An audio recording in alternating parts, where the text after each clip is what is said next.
नमस्कार साथियों, स्वागत है आपका उर्वी एकेडमी में। कैसे हैं आप सब? आई होप आप सब अच्छे होंगे। आज हम करने वाले हैं भारत की प्रमुख नदियाँ पार्ट 1।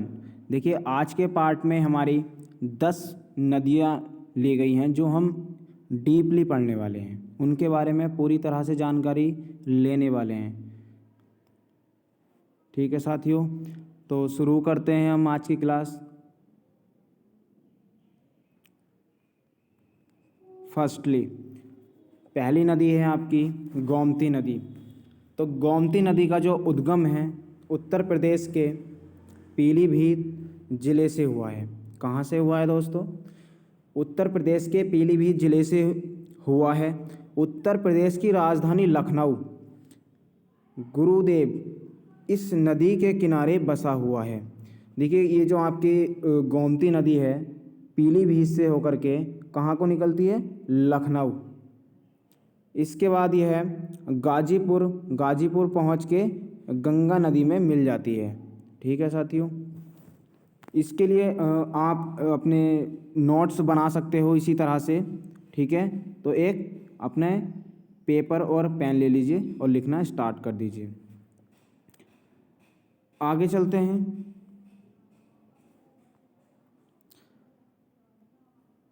सेकंड नदी गंडक नदी। इस नदी का उद्गम नेपाल तिब्बत की सीमावर्ती पर्वत श्रृंखलाओं से हुआ है। नेपाल में इस नदी को शालिग्रामी तथा नारायणी नाम से जाना जाता है।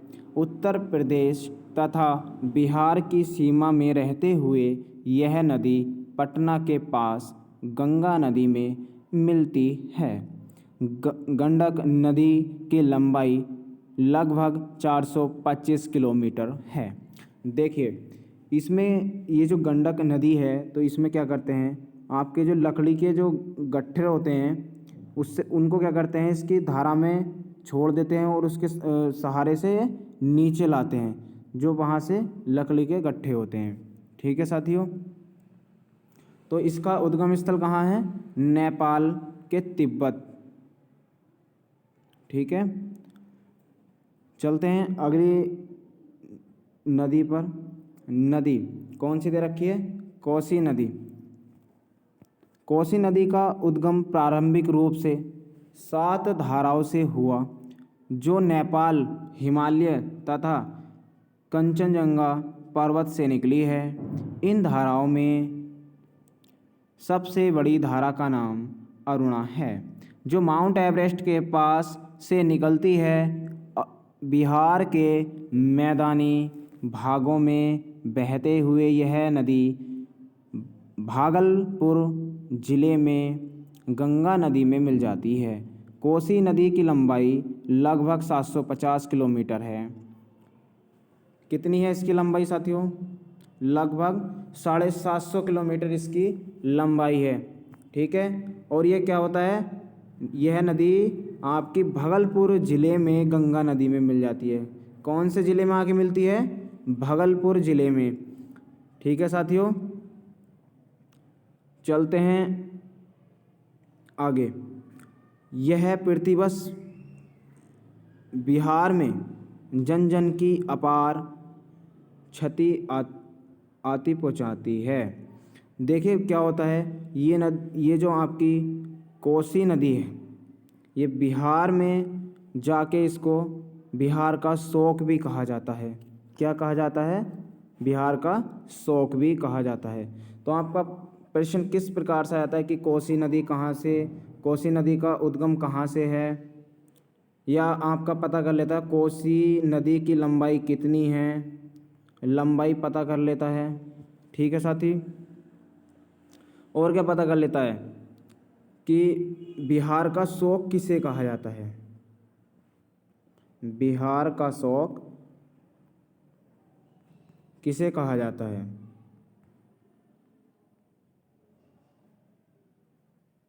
तो किसे कहा जाता है? ऑप्शन दे देंगे आपको। तो बिहार का शोक कोसी नदी को कहा जाता है।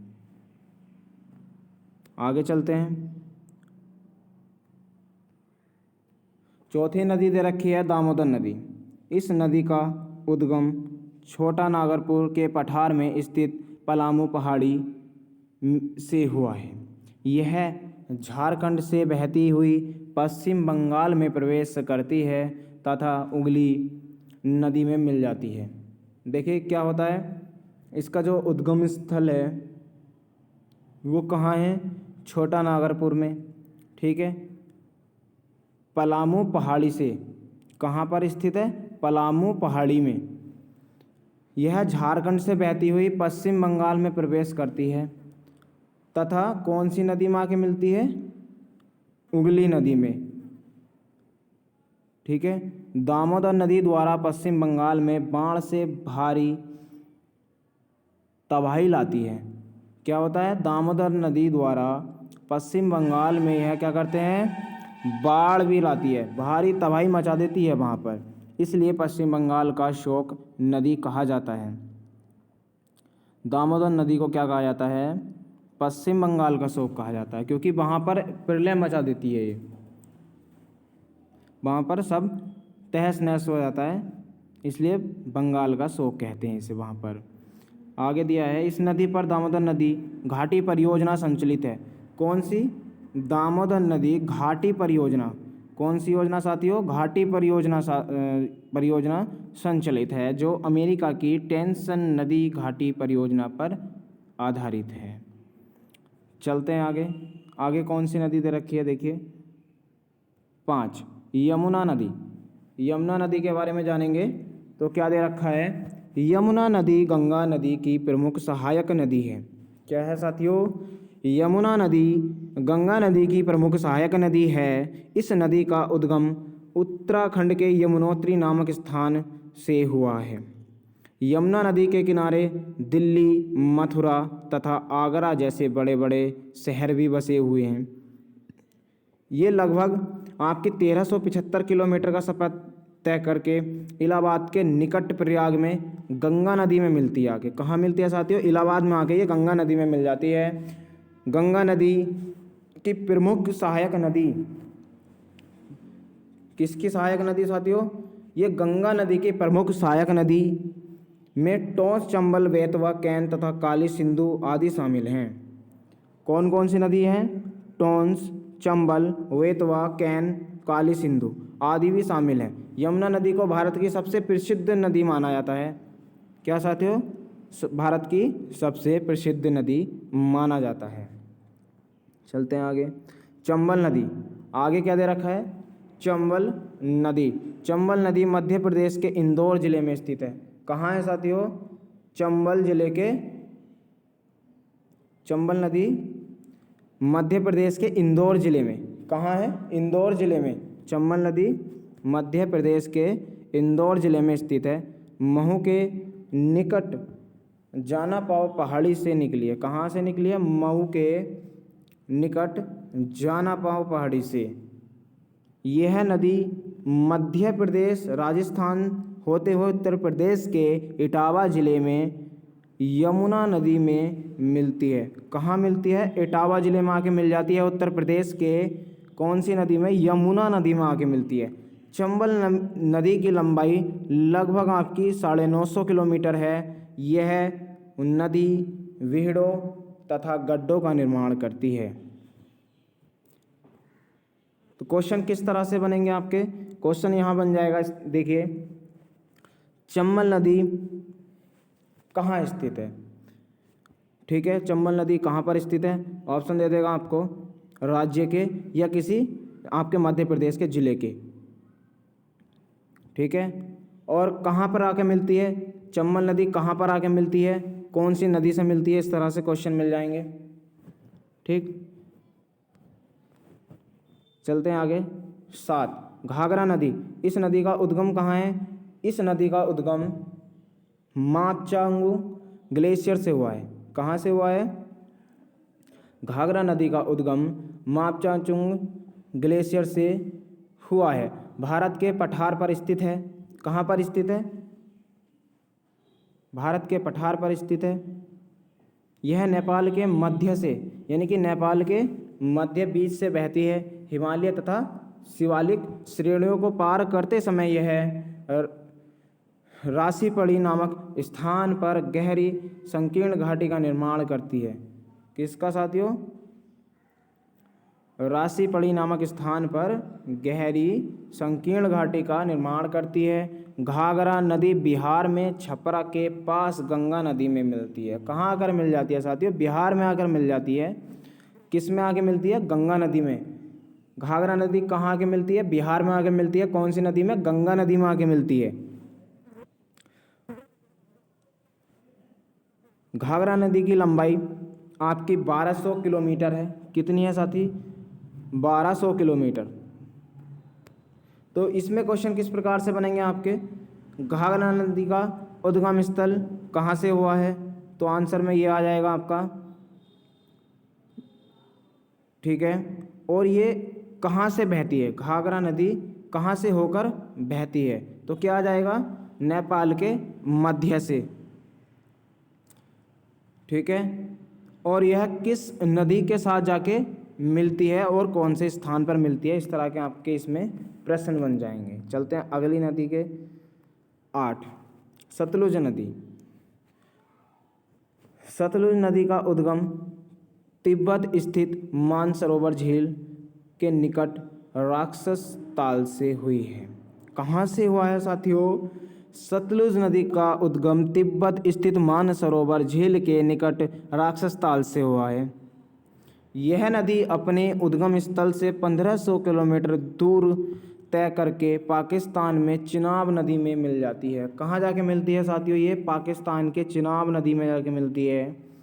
और कितनी दूरी तय करती है ये 1500 किलोमीटर की दूरी तय करती है।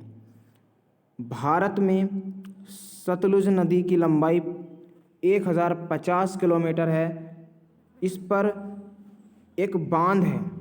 कौन सा बांध है साथियों? भाखड़ा नागल बांध। कौन सी नदी पर है भाखड़ा नागल बांध? सतलुज नदी पर। तो क्या दे देगा?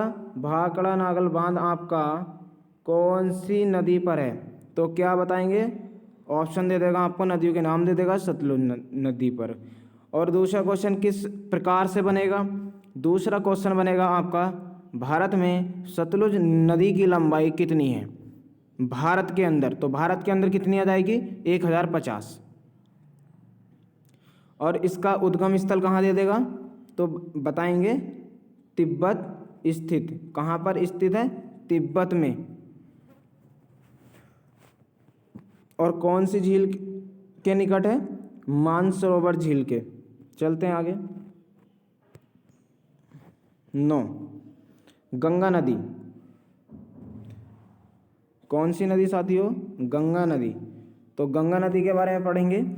गंगा नदी का उद्गम सभी को पता है, उत्तराखंड के गौमुख हिम नदी के निकट गंगोत्री ग्लेशियर से हुआ है। बहुत ही मुख्य नदी है। क्या हो जाएगा? गंगा नदी का उद्गम स्थल उत्तराखंड। उत्तराखंड के कहाँ से? गौमुख हिम नदी के निकट गंगोत्री ग्लेशियर से हुआ है। वास्तव में क्या है?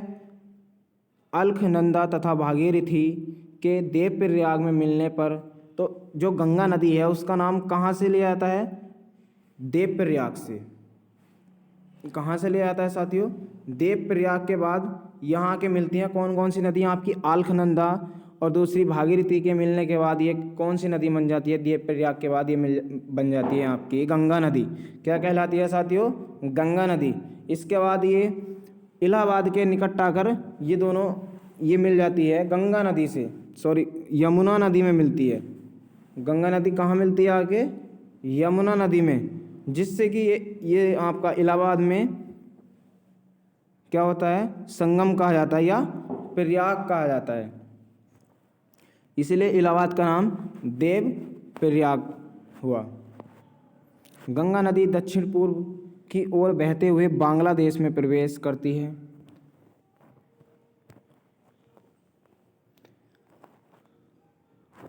इसमें इसे पद्मा कहा जाता है।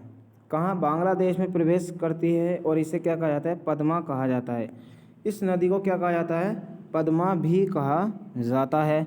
बांग्लादेश में समुद्र में मिलने से पहले ब्रह्मपुत्र नदी से मिलती है। कहाँ जाकर मिलती है साथियों? बांग्लादेश में समुद्र में गिरने से पहले ये ब्रह्मपुत्र नदी से मिलती है तो इसका नाम मेघना हो जाता है। क्या हो जाता है साथियों? मेघना। नदी की कुल लंबाई 2525 किलोमीटर है। भारत में इसकी लंबाई 2510 किलोमीटर है। गंगा नदी पश्चिम बंगाल में विश्व प्रसिद्ध सुंदरवन डेल्टा का निर्माण करती है। गंगा नदी का प्रमुख सहायक नदी यमुना, सोन, गंगा, घाघरा, कोसी, गंडक इत्यादि हैं।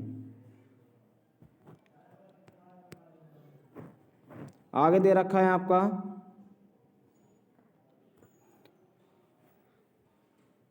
रावी नदी। कौन सी नदी दे रखी है साथियों? रावी नदी। रावी नदी हिमाचल प्रदेश के रोहतांग दर्रा से निकलती है। कहाँ से निकलती है? रावी नदी रोहतांग दर्रा से निकलती है एवं पाकिस्तान के मुल्तान के समीप चिनाब में मिल जाती है। रावी नदी की लंबाई 720 किलोमीटर है। ठीक है साथियों, आज की वीडियो में इतनी, यही आपकी प्रमुख नदियां हैं। बाकी नदियां हम करेंगे अगली वीडियो में। वीडियो अच्छी लगी हो लाइक करें, कमेंट करें और वीडियो को शेयर करें। चैनल को सब्सक्राइब नहीं किया, चैनल को सब्सक्राइब कर लें और भी ऐसी नई वीडियो के लिए। मिलते हैं अगली वीडियो में। धन्यवाद।